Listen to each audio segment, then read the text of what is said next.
Good morning, everybody. Hello, hello. Happy Friday. Happy Friday.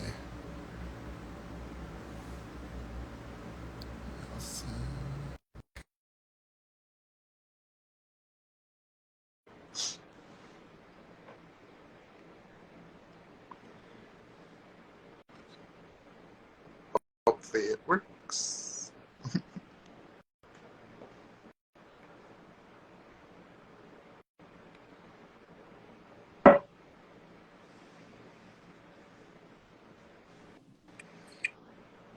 There he is. Hey, how are Hey, you? good morning, guys. How's it going? Good. How are you?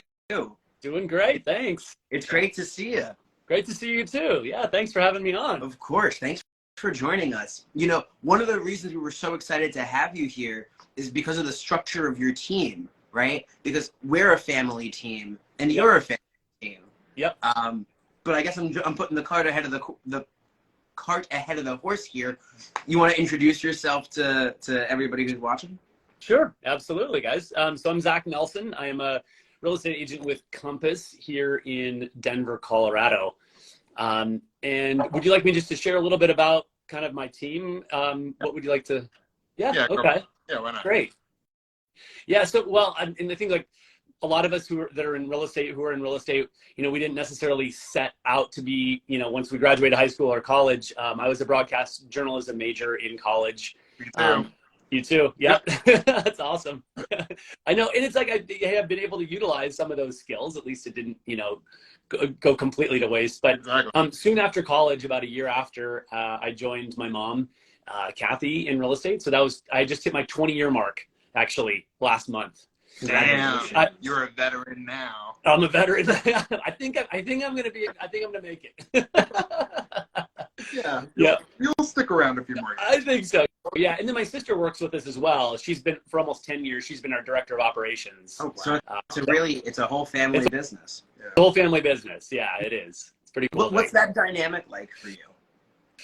Well, we have our different skills and different strengths and weaknesses, and so we really help fill the gaps for each other in those. We really get along well overall. Of course, there's going to be some differences, right? I mean, it's natural. We're human beings. But it's great when we go on appointments. Oftentimes, my mom and I will go on appointments together, and so we definitely are able to help. With people with sometimes the age demographic difference. And then just the male-female demographic, and we often find we can relate with at least one of them, or at least one of them can relate with one of us. And we found that to be really key. Yeah, that's awesome. You can really cover all the bases. Unfortunately, we are the same age and the same gender. So, but we try our best as well. Well, but you each have different personalities though. And, right. And so that's how, also how we can connect with people who might, be a little bit different than us in terms of personalities. Right. And like you said, we have different skill sets, so we focus in different places in the business. That kind of helps us, make sure that we're the most hands on deck where we need to be. And not want to kill each other. That's right. Yeah, That's the key. And, one of the things that's important, this is, I think, good for anybody who's, has a family team or is thinking about creating a family team, is that one of the first things that my mom and I talked about when we first started was, family comes first. And when it comes to business, if it's not working, we don't want to damage the relationship that we have, the mother-son relationship, or for any family. I think that's a really important thing, so that those two it doesn't become toxic. Yeah, no, I think that's really important to figure out how, and communication becomes really important in that too, right? That's right. If you start to hit up against things that are uncomfortable for each other, you need to be able to have that frank conversation. That's why it's family. Absolutely. Yep. So Completely. gears a little bit back more into real estate. Mm-hmm. Tell us a little bit about your market right now. So the market right now, it's I think like a lot of places, it's really tight on inventory. We right now in the Denver area, I mean, of course it fluctuates, but it's around 3,500 to 4,000 active properties, and it's low. There's a lot of competition with buyers. I mean, the last several transactions on the buying and selling side, it's been multiple offers especially over the last month or month and a half. Yeah, so the spring market is really picking up. Absolutely. Yeah, it definitely is. Nice. Yeah. And with 20 years in this market, I mean, you must have seen a lot of change. How has the market changed over the 20 years that you've been doing it and longer that your mom has? And how has like Denver changed? And how long have you been?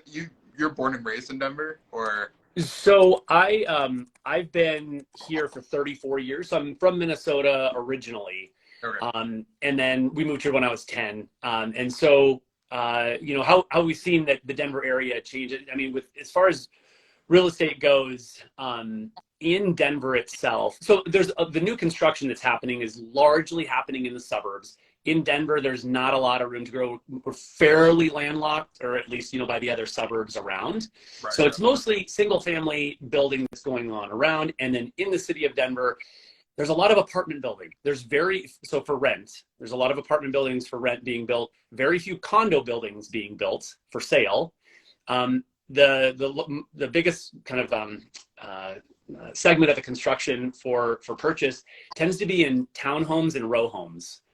There's a lot of those in some of the higher density areas, and those have rooftop balconies, rooftop patios. That's nice. And yeah. So that's really where we see a lot of the growth in that realm. And is that kind of consistent with how it's been over the past 10, 15 years? Or is that kind of, have you seen a marked change in how the market's changing?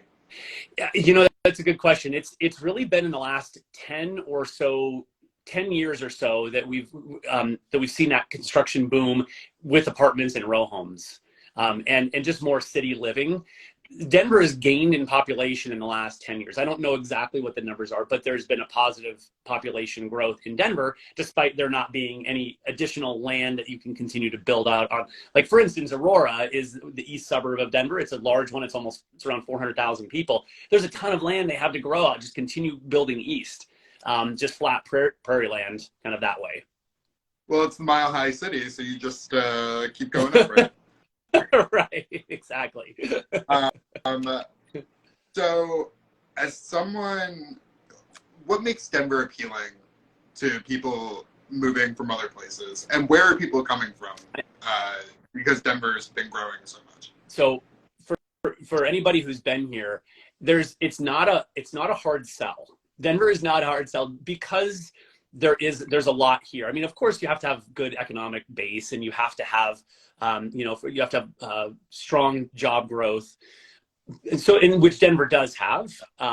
But at the same time, there have to be other things that are drawing people here, and so some of those things include what Denver's notorious for is 300 days of sunshine per year. That's kind of a thing that, you know, a lot of people know about. Now, does it really get 300 days of sunshine a year? I don't know. Yeah. And what is the day of sunshine? I don't know. but I'll go with it, and that kind of sticks, and it's stuck. We have really excellent music and culture and food scene here, which has exploded in the last 10, 12 years or so. Yeah. And we have live music venues here. I don't know if you've heard of Red Rocks Amphitheater. It's I don't know how you. Okay. Yeah. It's pretty amazing there. And so we also have the mountains. I mean, while Denver is along the foothills, we're not in the mountains. The access to, you know, everything in the mountains, what you have year-round, you know, it's kind of a year-round playground, as I like to say. You know? Yeah. And so those are some of the reasons. Coming to Denver from primarily, you think? Yeah. Yeah. So a lot of people from California. We've definitely had a big influx from California, Texas, a fair number from New York as well. So there are, and where a lot of these people are coming from tend to be either higher tax states or higher property value states. So that coming here, you know, those tend to be lower. There's an appeal there. And one thing that what we've seen over the last 3 years or so, as you know, there's been a lot more work from home for obvious reasons, that, you know, people can work from home and live anywhere. People are choosing Colorado, and especially when you look at some of the mountain communities and the insane appreciation that's happened up there over the last few years is because of that too.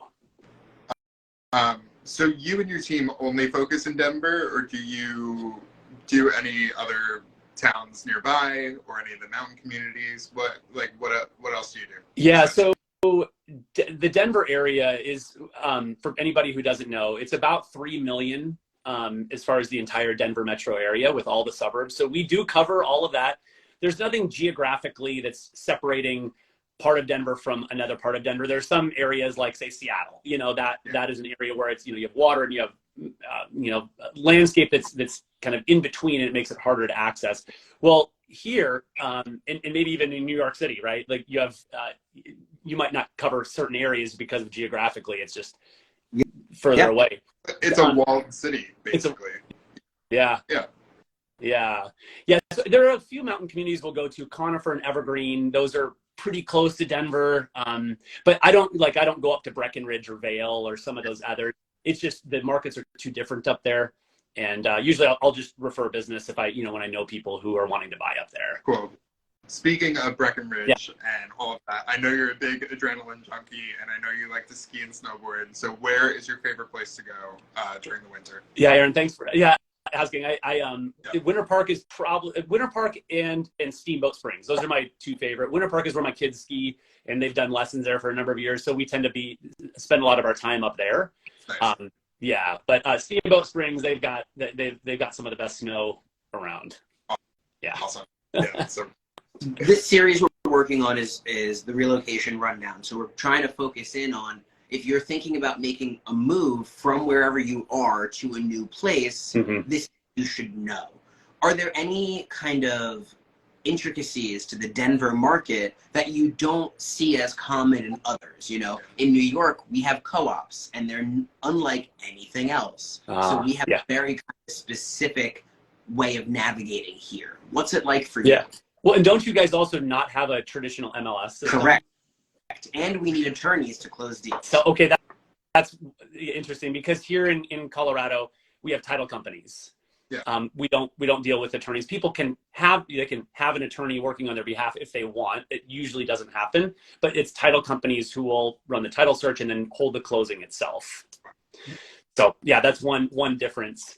And we close on the same day. There are also some states where they'll close in escrow, like the buyer will close, or seller will close first, or buyer, whatever, and then the other, a couple of days later potentially.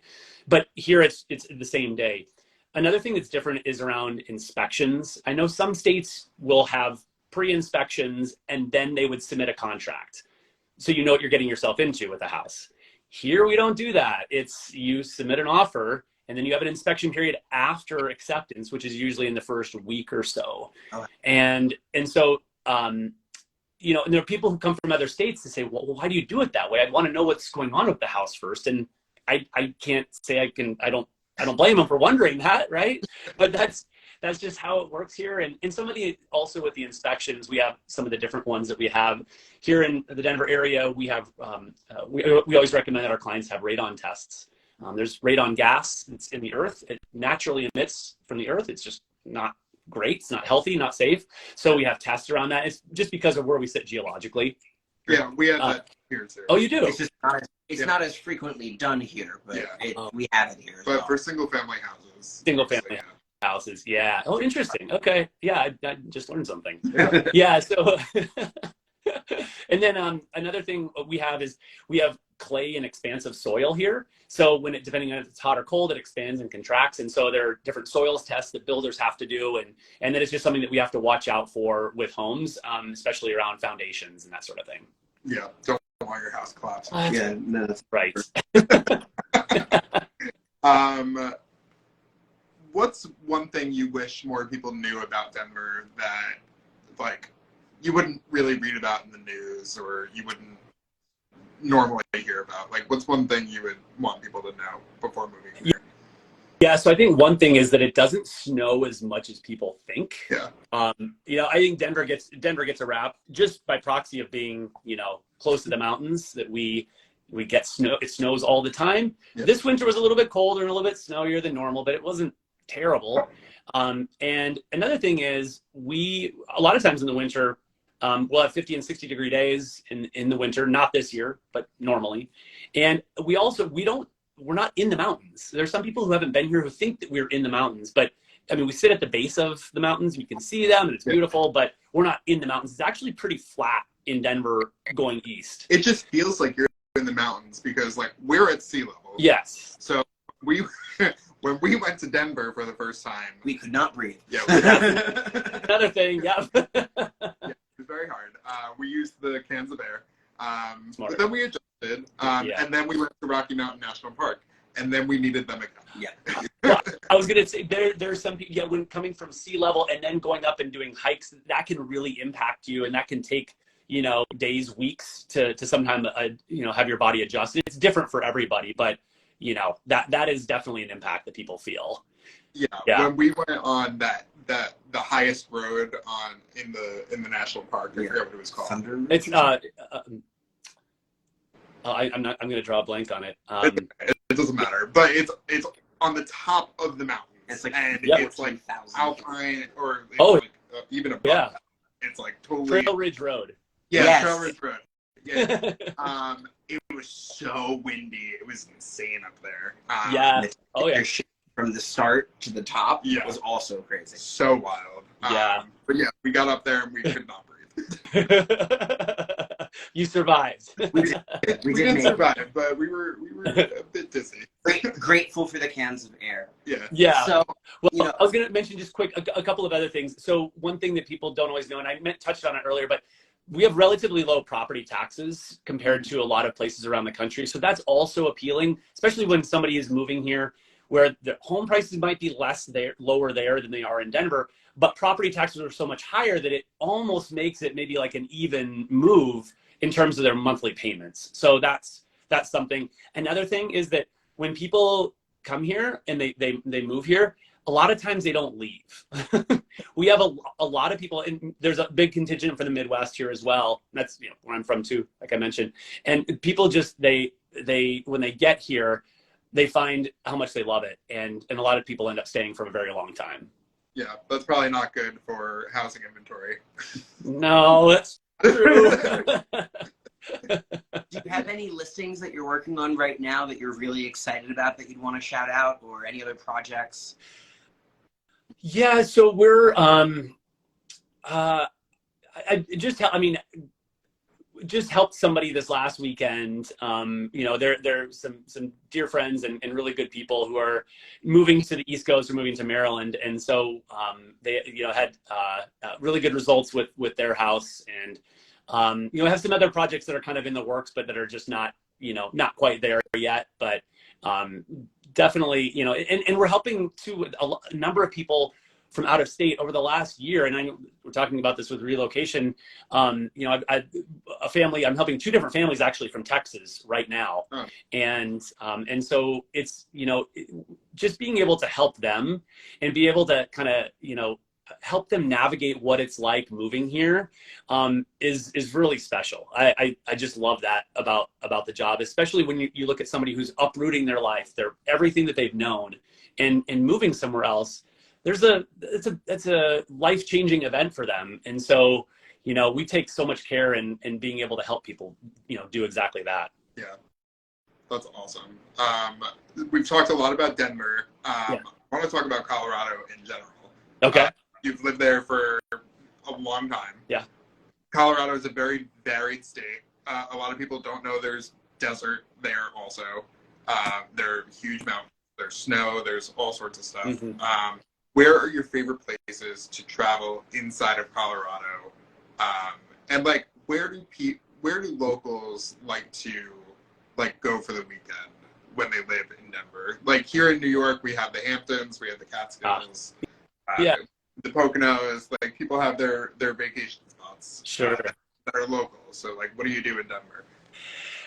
Yeah. Besides So there's the obvious. Well, so that's just it. Is it because okay? So as I mentioned, how many, you know, there's been such an influx over the last several years of people coming in here.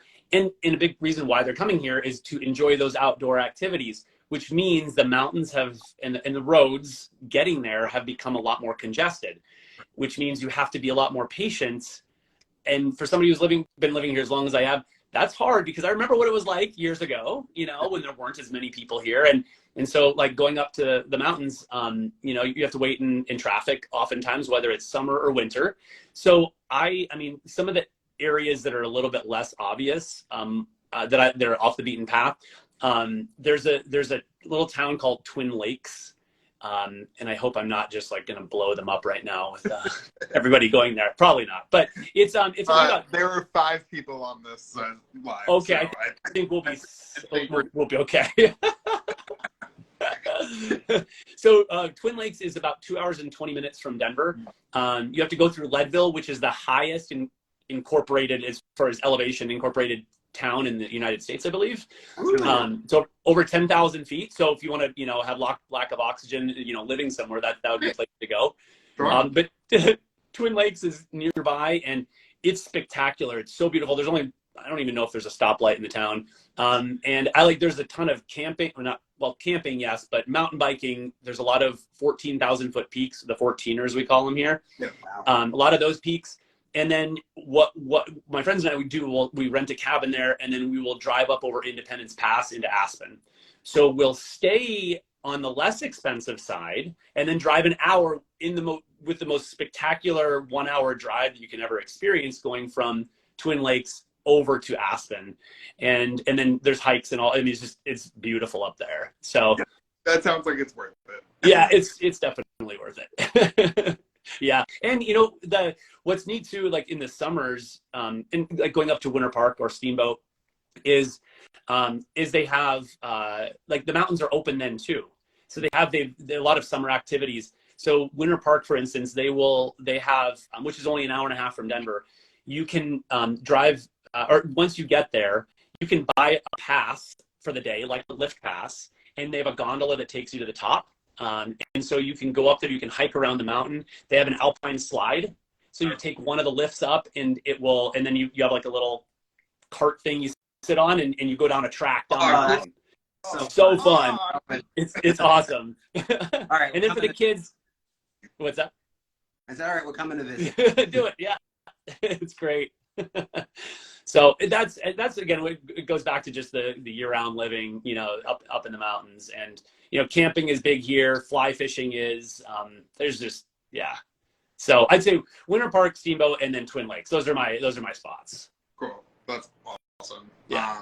Do you have any other questions? No, that's our whole list. Yeah. So I guess we'll give you one more chance to tell everybody who you are, Yeah. What you do, and thanks again. Absolutely. Yeah. So again, I'm Zac Nelson with Compass here in Denver, Colorado. And Aaron and Geoff, I really appreciate you having me on here. This has been fun. Yeah. Oh, thanks for joining Absolutely. us. Yes, you're one of the agents, so we're very happy to have you.